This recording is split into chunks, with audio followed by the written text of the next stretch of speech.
ನಮಸ್ಕಾರ ಸ್ನೇಹಿತರೆ, big boss ಕಡೆಯಿಂದ ಪ್ರೋಮೋ ಅಪ್ಡೇಟ್ ಬಂದಿದೆ. ಪ್ರೋಮೋದಲ್ಲಿ ರಕ್ಷಿತಾ ಶೆಟ್ಟಿ, ಧ್ರುವಂತ್ ಅವರ ಕ್ವಾಟ್ಲೆಗೆ ಮನೆಯ ಕಂಟೆಸ್ಟೆಂಟ್ ಗಳ ಪರಿಸ್ಥಿತಿ ಅಧೋಗತಿ ಆಗಿದೆ ಅಂತಾನೆ ಹೇಳ್ಬೋದು. ಎಸ್ಪೆಷಲಿ ಗಿಲ್ಲಿ ಅವರ ಪರಿಸ್ಥಿತಿ ಮಾತ್ರ ಅಯ್ಯಯ್ಯೋ ಅನ್ನೋ ರೇಂಜ್ ಅಲ್ಲಿ ಕಾಣಿಸ್ತಾ ಇದೆ ಪ್ರೋಮೋದಲ್ಲಿ. ಮೊದಲಿಗೆ ಪ್ರೋಮೋದಲ್ಲಿ ಏನೆಲ್ಲ ಮಾತುಕತೆ ಇದೆ ಚರ್ಚೆ ಅಂತ ಮಾತಾಡೋದಕ್ಕಿಂತ ಮುಂಚೆ ಯಾರೆಲ್ಲ ಫಸ್ಟ್ ಚಾನಲ್ ವಿಸಿಟ್ ಮಾಡ್ತಾ ಇದ್ರೆ ಚಾನಲ್ ಸಬ್ಸ್ಕ್ರೈಬ್ ಮಾಡ್ಕೊಂಡು ಬೆಲ್ ಐಕನ್ ಅನ್ನು ಕ್ಲಿಕ್ ಮಾಡಿ.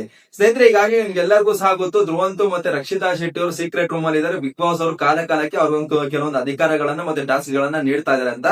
ಸೊ ಈಗ ಬಿಗ್ ಬಾಸ್ ಅವರು ಇಲ್ಲಿ ಇವ್ರಿಗೆ ಕೊಟ್ಟಿರುವಂತ ಟಾಸ್ಕ್ ಏನು ಅಂದ್ರೆ, ಬಿಗ್ ಬಾಸ್ ಮನೆ ಒಳಗಡೆ ಕಾಲಿಟ್ಟು ಮನೆಯ ಕಂಟೆಸ್ಟೆಂಟ್ ಗಳೆಲ್ಲಾ ಸಹ ಗಾರ್ಡನ್ ಏರಿಯಾದಲ್ಲಿ ಇರಬೇಕಾದ್ರೆ ಮನೆಯನ್ನ ಅವ್ರ ಕೈಯಲ್ಲಿ ಎಷ್ಟಾದ್ರೆ ಅಷ್ಟು ಕಸ ಮಾಡಬೇಕು, ಗಲೀಜ್ ಮಾಡ್ಬೇಕು. ಇಲ್ಲಿ ರಕ್ಷಿತಾ ಶೆಟ್ಟಿ ಅವರು ಸಿಕ್ಕಾಪಟ್ಟೆ ಸೀರಿಯಸ್ ಆಗಿ ತಗೊಂಡಿದ್ದಾರೆ ಈ ಟಾಸ್ಕ್ ಅಂತಾನೆ ಹೇಳ್ಬೋದು. ಸಿಕ್ಕಾಪಟ್ಟೆ ಫನ್ ಆಗಿ ಕಾಣಿಸ್ತಾ ಇದೆ ಇಲ್ಲಿ. ಅಂಡ್ ಬಿಗ್ ಬಾಸ್ ಅವರು ಇಟ್ಟಿರುವಂತ ಟಾಸ್ಕ್ ಏನಂತ ನಾವು ನೋಡೋದಾದ್ರೆ, ಏನು ಮನೆಯಲ್ಲಿರುವಂತ ಕಂಟೆಸ್ಟೆಂಟ್ ಗಳಿಗೆ ಲಕ್ಸುರಿ ಬಜೆಟ್ ಟಾಸ್ಕ್ ಅಂತ ವಾರಾಂತ್ಯದಲ್ಲಿ ಸಿಗುತ್ತೆ. ಆ ಒಂದು ಲಕ್ಸುರಿ ಬಜೆಟ್ ಸಿಗ್ಬೇಕಂದ್ರೆ ರಕ್ಷಿತಾ ಶೆಟ್ಟಿ ಮತ್ತೆ ಧ್ರುವಂತ್ ಅವರು ಏನೆಲ್ಲ ಕಸ ಮಾಡಿದ್ದಾರೆ, ಗಲೀಜ್ ಮಾಡಿದ್ದಾರೆ ಬಿಗ್ ಬಾಸ್ ಮನೆಯನ್ನ, ಅದನ್ನ ಸ್ವಚ್ಛವಾಗಿರಿಸಿ ನಾರ್ಮಲ್ ಸ್ಟೇಜ್ ಗೆ ತೆಗೆದುಕೊಂಡು ಬಂದ್ರೆ ಬಿಗ್ ಬಾಸ್ ಕಡೆಯಿಂದ ಲಕ್ಸುರಿ ಬಜೆಟ್ ಟಾಸ್ಕ್ ಸಿಗುತ್ತೆ ಅಂತ ಕಂಟೆಸ್ಟೆಂಟ್ ಗೆ ತಿಳಿಸ್ಕೊಡ್ತಾ ಇದ್ದಾರೆ. ಇಲ್ಲಿ ರಕ್ಷಿತಾ ಶೆಟ್ಟಿ ಅವರು ನಾನು ಯಾವ ರೇಂಜ್ ಕಸ ಮಾಡ್ತೀನಿ ಅಂದ್ರೆ, ನೀವೇನ ಸೋಲು ಒಪ್ಕೊಂಡ್ಬಿಡ್ಬೇಕು, ನಿಮ್ ಕೈ ನಾನು ಕ್ಲೀನ್ ಮಾಡಕ್ಕೆ ಆಗೋದಿಲ್ಲ ಅನ್ನೋ ರೇಂಜ್ ನೀವೇ ಸೋಲು ಒಪ್ಕೊಬೇಕು. ಆ ತರ ಕಸ ಮಾಡ್ತೀನಿ ನಾನು, ನಿಮ್ಗೆ ತೋರ್ಸ್ಕೊಡ್ತೀನಿ ಕಸ ಅಂದ್ರೆ ಏನು, ಗಲೀಜ್ ಅಂದ್ರೆ ಏನು ಅಂತ ನಿಮ್ಗೆ ತೋರ್ಸ್ಕೊಡ್ತೀನಿ ಅಂತ ಮನೆಯೆಲ್ಲಾ ಓಡಾಡ್ಕೊಂಡು ಬಾತ್ರೂಮ್ ಅಲ್ಲಿ ಬಟ್ಟೆ ಕಿತ್ತೋದಕ್ಕಾಗಿರ್ಬೋದು, ಮನೆಯಲ್ಲೆಲ್ಲ ಒಂದು ಏನೋ ಇದನ್ನ ಚೆಲ್ಲೋದಾಗಿರ್ಬೋದು, ಪೇಪರ್ಸ್ ನ ಚೆಲ್ಲೋದಾಗಿರ್ಬೋದು, ಕಿಚನ್ ಏರಿಯಾಗ ಹೋಗ್ಬಿಟ್ಟು ವಾಟರ್ನೆಲ್ಲ ಸುರಿತಾ ಇದಾರೆ.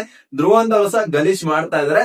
ನಿಮ್ಮಲ್ಲಿ ಕೆಲವು ಜನರಿಗೆ ಅನ್ಸ್ಬೋದು ಇಷ್ಟರ ಮಟ್ಟಿಗೆ ಮಾಡ್ಬೇಕೆಂದ್ರು ತಪ್ಪಲ್ವಾಗಿರೋ ಅಂತ. 100% ತಪ್ಪಲ್ಲ. ಬಿಗ್ ಬಾಸ್ ಅವ್ರು ನೀಡಿರುವಂತ ಟಾಸ್ಕ್ ಇದು. ಟಾಸ್ಕ್ ಅನ್ನ ಅವ್ರ ಕೈಯಲ್ಲಿ ಎಷ್ಟು ಬೆಸ್ಟ್ ಆಗಿ ಮಾಡಕ್ಕಾದ್ರೆ ಅಷ್ಟು ಬೆಸ್ಟ್ ಆಗಿ ಮಾಡ್ಬೇಕು. ಬಿಗ್ ಬಾಸ್ ಕಡೆಯಿಂದ ಯಾರಾದ್ರೂ ಗಲೀಜ್ ಮಾಡಕ್ಕೆ ಸಿಬ್ಬಂದಿ ಬಂದಿದ್ರು ಸಹ ಇಷ್ಟರ ಮಟ್ಟಿಗೆ ಗಲೀಜ್ ಮಾಡಕ್ಕೆ ಬಿಗ್ ಬಾಸ್ ಮನೆ ಆಗ್ತಾ ಇರ್ಲಿಲ್ಲ. ರಕ್ಷಿತಾ ಶೆಟ್ಟಿ ಅವರ ಕ್ವಾಟ್ಲೆಗೆ ರಕ್ಷಿತಾ ಶೆಟ್ಟಿ ಅವರ ಈ ಒಂದು ಟಾಸ್ಕ್ ನ ಸೀರಿಯಸ್ನೆಸ್ ಗೆ ಮನೆಯಲ್ಲಿರುವಂತ ಕಂಟೆಸ್ಟೆಂಟ್ ಎಲ್ಲಾ ಸಹ ಗಾಬರಿ ಆಗೋಗಿದ್ದಾರೆ ಅಂತಾನೆ ಹೇಳ್ಬೋದು. ಏನ ಒಂದು ಇದನ್ನ ಭಾಗನ ತೆಗ್ದಿದ ತಕ್ಷಣ ಮನೇಲಿ ಇದ್ದಂತ ಕಂಟೆಸ್ಟೆಂಟ್ ಬೇಗನೆ ಹೋಗಿ ಮನೇನ ಕ್ಲೀನ್ ಮಾಡ್ಬೇಕಪ್ಪ, ಲಕ್ಸುರಿ ಬಜೆಟ್ ಟಾಸ್ಕ್ ನ ಪಡ್ಕೋಬೇಕು. ಲಾಸ್ಟ್ ವೀಕ್ ಬೇರೆ ಲಕ್ಸುರಿ ಬಜೆಟ್ ಟಾಸ್ಕ್ ನ ಕಳ್ಕೊಂಡ್ಬಿಟ್ಟಿದ್ವಿ, ಏನ್ ಮಾಡೋದು ಇವಾಗ, ನಮ್ಗೆ ಮಟನ್ ಬೇಕು, ಚಿಕನ್ ಬೇಕು ಅನ್ನೋ ಫುಲ್ ಜೋಶಲ್ಲಿ ಬಂದವರು ಆ ಕಸವನ್ನ ನೋಡಿ ಎಲ್ಲರ ಸಹ ಶಾಕ್ ಆಗೋಗಿದಾರೆ ಅಂತ ಹೇಳ್ಬೋದು. ಎಸ್ಪೆಷಲಿ ಗಿಲ್ಲಿಯವರು ಅಯ್ಯೋ ಅಯ್ಯೋ ಅಂತ ಇದಾರೆ ಅಲ್ಲಿ. ಅಂಡ್ ಎಲ್ಲರ ಸಹ ಕಸವನ್ನ ಕ್ಲೀನ್ ಮಾಡಕ್ ಇಳಿದಿರೋದು ಕಾಣಿಸ್ತಾ ಇದೆ ನಮ್ಗೆ. ಅಂಡ್ ಬಿಗ್ ಬಾಸ್ ಅವ್ರು ಇಲ್ಲಿ ಸಾಂಗ್ ಆಗ್ತಾ ಇದಾರೆ, ಅಯ್ಯೋ ನನ್ ಕೈಲಿ ಆಗಲ್ಲ ಅನ್ನೋ ತರ ಸಾಂಗ್ ಸಹ ಆಗ್ತಾ ಇದಾರೆ. ಸಿಕ್ಕಾಪಡೆ ಫನ್ ಆಗಿದೆ. ಅಂಡ್ ಈ ಒಂದು ಪ್ರೋಮೋದಲ್ಲಿ ನಮ್ಗೆ ಸ್ವಲ್ಪ ಕ್ಲೂ ಕೊಡ್ತಾರೆ. ಅದೇನು ಬಿಗ್ ಬಾಸ್ ಅವರು ಅಂದ್ರೆ, ಈ ಒಂದು ದಿನದ ಅಂತ್ಯದ ಒಳಗಡೆ ಇಲ್ಲಿ ಧ್ರುವಂತ್ ಮತ್ತೆ ರಕ್ಷಿತಾ ಶೆಟ್ಟಿ ಅವರು ಬಿಗ್ ಬಾಸ್ ಮನೆಗೆ ಮತ್ತೆ ವಾಪಸ್ ಬರುವಂತ ಸಾಧ್ಯತೆ ಇದೆ ಅಂತ ಕ್ಲೂ ಕೊಡ್ತಾ ಇದ್ದಾರೆ. ಯಾಕೆಂದ್ರೆ ನೀವು ಕೆಲವೊಂದ್ ಜನ ಹೇಳ್ಬೋದು, ಪ್ರೋಮೋದಲ್ಲಿ ಕೇವಲ ಕಸ ಮಾಡೋದಕ್ಕೆ ಬಿಗ್ ಬಾಸ್ ಮನೆಗೆ ಕೇವಲ ಬಂದಿದ್ದಾರೆ, ಟಾಸ್ಕ್ ಮುಗಿಸ್ಕೊಂಡು ಮತ್ತೆ ಸೀಕ್ರೆಟ್ ರೂಮ್ಗೆ ಹೋಗಿದಾರಲ್ಲ ಅಂತ. ಬಟ್ ನೀವು ನೋಡ್ಕೊಂಡ್ರೆ ನಾಳೆ ಕಿಚ್ಚನ ಪಂಚಾಯತಿವರೆಗೂ ಸಹ ಇಲ್ಲಿ ಧ್ರುವಂತ್ ಅವರು ರಕ್ಷಿತಾ ಶೆಟ್ಟಿ ಅವರು ಸೀಕ್ರೆಟ್ ರೂಮ್ ಅಲ್ಲಿ ಇರೋದು ಡೌಟ್ ಅಂತಾನೆ ಹೇಳ್ಬೋದು. ಸೊ ಇವತ್ತು ಸಂಜೆ ಒಳಗಡೆ ಬಿಗ್ ಬಾಸ್ ಮನೆ ಒಳಗಡೆ ಇಲ್ಲಿ ರಕ್ಷಿತಾ ಶೆಟ್ಟಿ ಮತ್ತೆ ಧ್ರುವಂತ್ ಅವ್ರು ಕಾಲ್ ಇಡಬಹುದು. ಅಂಡ್ ಅವ್ರ ಆಟವನ್ನ ಮುಂದುವರಿಸಬಹುದು. ಇನ್ ಕೇಸ್ ಏನಾದ್ರು ರಕ್ಷಿತಾ ಶೆಟ್ಟಿ ಅವರು ಇವತ್ತು ಬಿಗ್ ಬಾಸ್ ಮನೆ ಒಳಗಡೆ ಬಂದು ಗಿಲ್ಲಿ ಹತ್ರ ಹೋಗ್ಬಿಟ್ಟು, ಗಿಲ್ಲಿ ನೀವೆಲ್ಲ ಕಸ ಕ್ಲೀನ್ ಮಾಡಿದ್ರಲ್ಲ, ಕಸ ನಾನೇ ಮಾಡಿದ್ದು ಅಂತ ಹೇಳಿದ್ರೆ ಅವರಿಬ್ರು ಮಧ್ಯೆ ನಡೆಯುವಂತ ಕಾನ್ವರ್ಸೇಷನ್ಸ್ ಆಗಿರ್ಬೋದು, ಕ್ವಾಂಟ್ ಆಗಿರ್ಬೋದು, ಯಾವ ತರ ಇರುತ್ತೆ ಅಂತ ನಾನು ಎಕ್ಸ್ಪೆಕ್ಟ್ ಮಾಡ್ತಾ ಇದ್ದೀನಿ. ಸಿಕ್ಕಾಪಟ್ಟೆ ಫನ್ ಆಗಿರುತ್ತೆ ಅಂತ. And Rakshita Shetty is back ಅಂತ ಹೇಳ್ಬೋದು. ರಕ್ಷಿತಾ ಶೆಟ್ಟಿ ಅವರಿಗೆ ಸಿಕ್ಕಾಪಟ್ಟೆ ಕೋಟ್ಲೆ ಕೊಡ್ತಾ ಇದ್ದಾರೆ ಮನೆಯಿಂದ ಕಂಟೆಸ್ಟೆಂಟ್ ಗಳಿಗೆ.